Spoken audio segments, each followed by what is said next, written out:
You're listening to South Asia Sphere from Himal South Asian, a bi-weekly roundup of what's been happening across South Asia. This episode was recorded on the 16th of May, 2023. Hi everyone and welcome to South Asia Sphere, our fortnightly roundup of news events and regional affairs. I'm Raisa and I'm joined by my colleague and fact-checker and researcher Saheli. Hi Saheli. Hi Raisa. So this episode for our big stories, we're talking of course about the violence in Manipur over the last few weeks, as well as developing events related to Imran Khan's arrest. For Around South Asia in 5 minutes, we'll unpack the Karnataka elections, talk about Adani's sale of its investments in Myanmar, a high-profile scam involving refugees in Nepal, the doubling of poverty in Sri Lanka, and the recently held SCO summit in Goa. Let's begin with what's happening in Manipur. So on Sunday, May 14, the Chief Minister of Manipur, N. Biren Singh, met Union Minister Amit Shah along with 4 other MPs to discuss the situation that was unfolding in Manipur. Now on May 14th, curfew was also partially relaxed during the day, but internet services remained suspended until at least May 16th. This is all following clashes after a mass rally organized by the All Tribal Students Union Manipur turned violent on May 3rd. Although there had been a bit of a lull in the interim between May 13th and 14th, there were also fresh incidents of violence reported, including the burning of houses. So far, around 45,000 people have been transported to safety in different areas, and around 26,000 people are sheltering in relief camps. The death toll as it stands is around 71 people, and around 1,700 houses have been burned. Now, this unrest is being described as an ethnic clash between the Meitei and Kuki communities. But there are a few underlying factors that spark the violence. One being that the Meitei approached the High Court to give them scheduled tribe status, which would give them access to government reservations, and the court ruled in their favor. Now, Manipur has 3 major ethnic groups. The Meitei make up around 50% of Manipur's population, and the Nagya and Kuki communities make up around 35 to 40%. Because of their larger population, the Meiteis also make up around 2/3 of the Manipur Assembly, and this has kind of made the tribal communities feel excluded from the decision-making process. But apart from, these ethnic kind of differences, this is also partly a land issue. At the moment, the Naga and Kuki communities oppose reservation, or at least some of them do, for the Meiteis, because it would give them the right to buy land in the hill areas. At the moment, most of the Meiteis are mostly settled in Imphal Valley, and they also want to buy land in the tribal areas as well.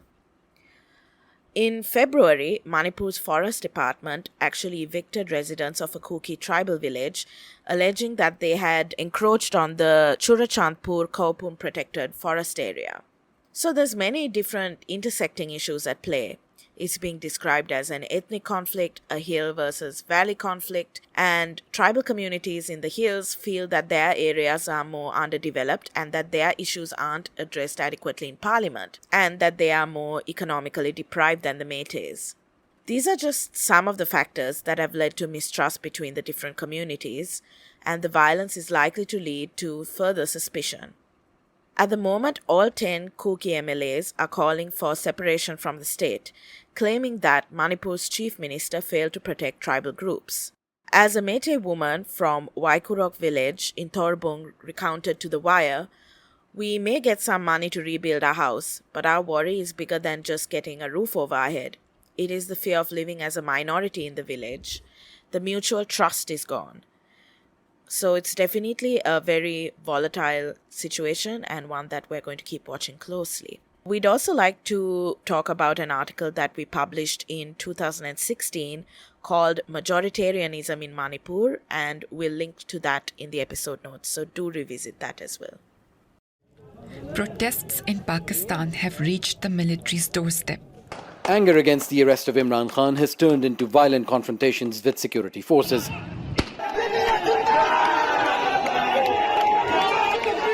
Our next big story is from Pakistan, where on Tuesday, the 9th of May, former Prime Minister Imran Khan was arrested by paramilitary forces inside the Islamabad High Court.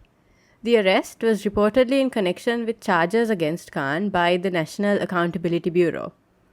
This is following events in March where police tried for days to enter his house and arrest him, while his supporters surrounded his residence.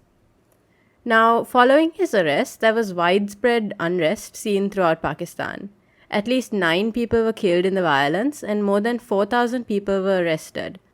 According to Khan's lawyers, at least 10 PTI leaders were also arrested.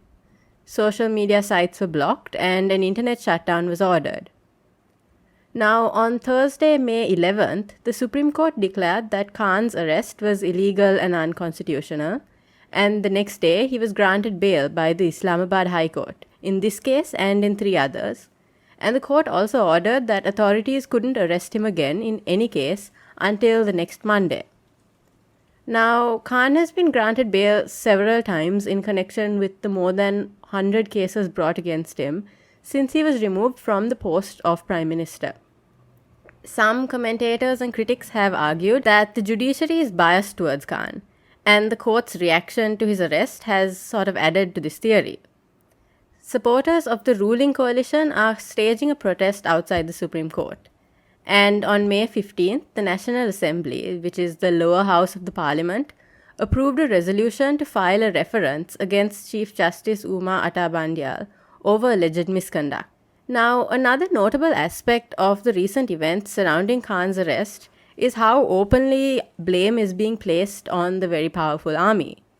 PTI supporters attacked the army headquarters in Rawalpindi and a top army official's house in Lahore. Khan himself said that the army chief, General Saeed Asim Munir, ordered his arrest based on a personal vendetta.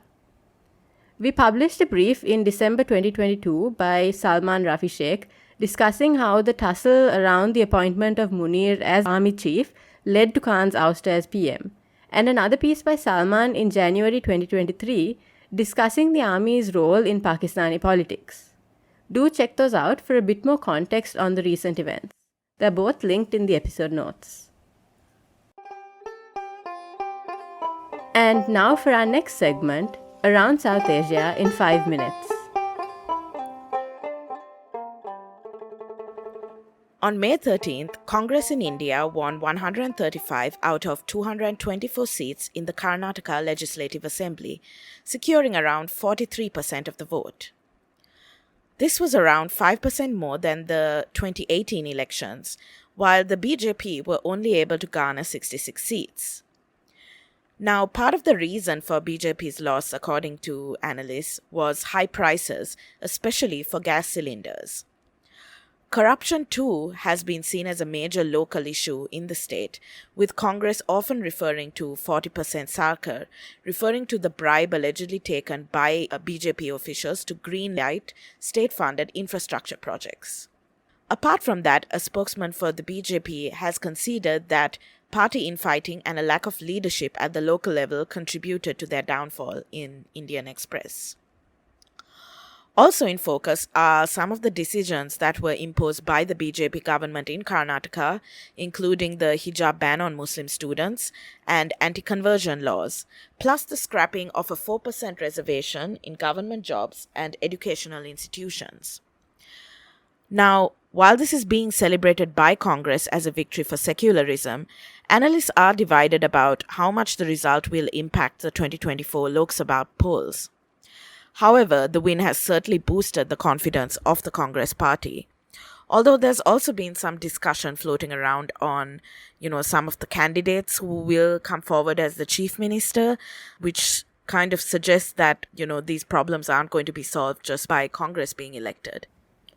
In Myanmar and India, on the 4th of May, Adani Ports announced that it had completed the sale of its port in Myanmar for $30 million, a far lesser sum than the approximately $150 million invested in the project. The company had to pull out of the project because of sanctions imposed following the 2021 military coup. It announced in 2021 it would be selling its stakes in the Yangon port project, But Justice for Myanmar, which has extensively reported on Adani Port's continued involvement in Myanmar, reported in May that even after announcing its withdrawal, Adani Ports continued to work with the military junta on developing the Yangon port and even explored expanding its activities in the country after the coup. To better understand Adani Ports' involvement in Myanmar and the rest of the South Asian region, do revisit our South Asian conversation that we hosted on this topic, linked in the episode notes. Also in Myanmar, Tropical Cyclone Mocha caused widespread devastation across the western regions of the country, and also in neighboring Bangladesh. Though the damage was less extensive than predicted in some areas, including near Cox's Bazar in Bangladesh, where major flooding and damage to refugee shelters was predicted, other areas, particularly in Myanmar, faced extensive damage. Officials and aid workers in Myanmar said that the damage was mostly in the Rakhine state and the Chin state and other areas in the west. A rescue worker told the New York Times that at least 90% of the Sitwe townships were destroyed. Reuters reported that a local said that more than 100 Rohingya were killed, though military officials are reporting far lower numbers. Estimating the full extent of the damage has been difficult, though, because communication towers were damaged, affecting internet and phone services. The United Nations said that Cyclone Mocha was one of the strongest cyclones on record for Myanmar, and scientists say that strong storms like this will only become more frequent with climate change.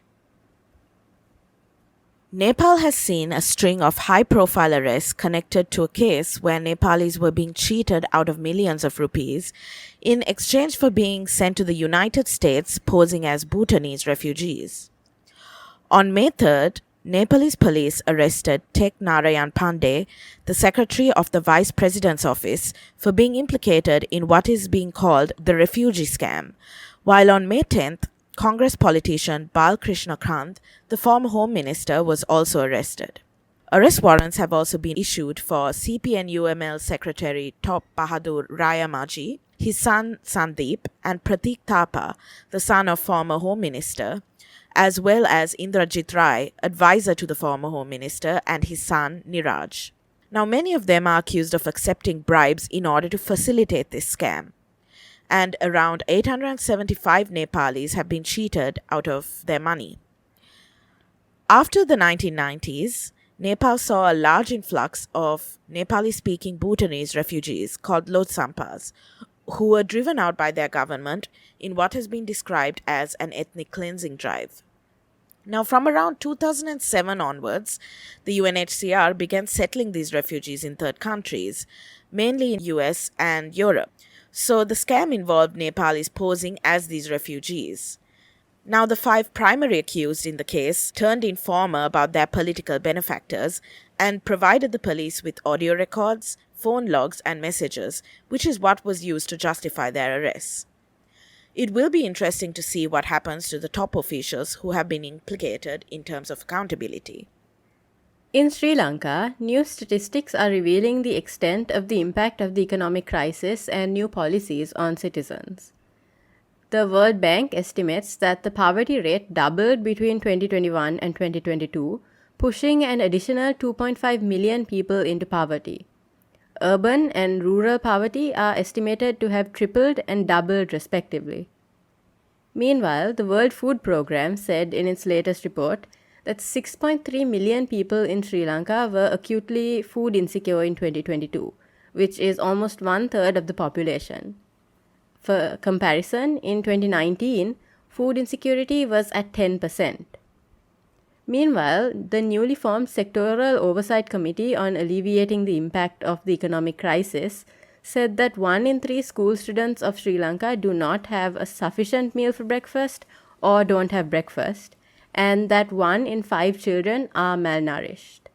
Victims of terrorism do not sit together with perpetrators of terrorism to discuss it. Promoter, justifier, and I'm sorry to say spokesperson of a terrorism industry, which is the mainstay of Pakistan's credibility, is depleting even faster than its forex reserves. On May 4th and 5th, all eyes were on Goa in India as it hosted the Shanghai Cooperation Organization's Foreign Ministers meeting, where Pakistan Foreign Minister Bilawal Bhutto Zardari was scheduled to attend. Zardari is the first Pakistani foreign minister to visit India since 2011. But any hope for the thawing of relations was short-lived, as there were no planned bilateral meetings between the countries during the summit. Rather, analysts noted that Zardari's presence underscored the importance that both India and Pakistan gave to the SCO in furthering their respective interests. In addition, India's External Affairs Minister S. Jaishankar made several comments about terrorism and financing terrorism, which were interpreted as thinly veiled digs at Pakistan. However, the two countries did come together to call on Afghanistan's Taliban-led government to ensure representative government and preserve the rights of women and minorities. Only slightly ironic. Jaishankar also met with Chinese and Russian counterparts ahead of the summit, discussing the border dispute in Ladakh and reviewing bilateral and multilateral cooperation. And now for our next segment, Bookmarked.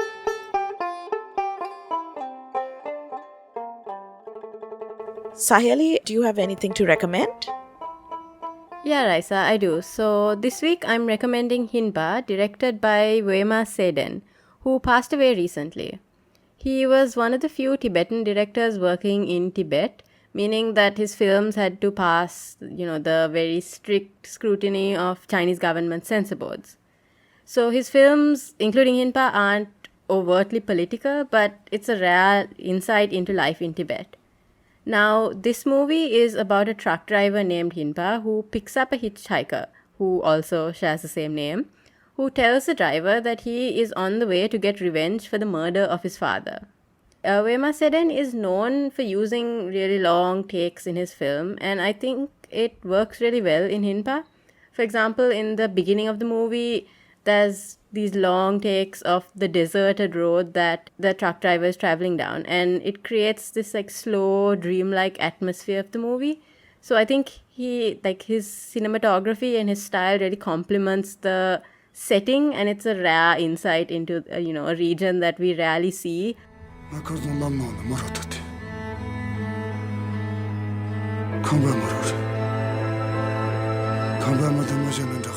Yeah, I watched it too, and I really enjoyed, like you said, it's a very slow-moving film, and it was quite philosophical.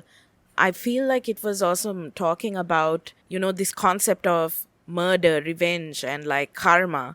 So I feel like the first half was quite straightforward, and then the second half went a bit more abstract, both in terms of the story, but also in terms of the way it was shot. The shots were kind of very abstract and beautiful, and the ending, it was left open to the viewers to interpret. But I think what it's basically kind of talking about is, what happens when you are so fixated and focused on revenge for a wrong that was done to you. And it's kind of reflecting on that. So, I was also thinking about how this kind of fixation on revenge has played out across the region in different kind of instances, including even communal violence, since we're talking about Manipur this week, and ethnic conflicts. So I was thinking about that, and I feel like he was trying to send a specific message in terms of what happens through the plot. But it's also left kind of open-ended. So that was interesting. And on that note, that's it for this episode of South Asia Sphere. See you next time. Bye. Bye. Thank you for listening to South Asia Sphere. Follow us on Apple Podcasts, Spotify, YouTube, SoundCloud, and Himal South Asian social media channels to make sure you don't miss the next episode. Head to our website, himalmag.com, to see more of Himal's work, and please support our work by becoming a member. Check out our membership plans at himalmag.com/membership.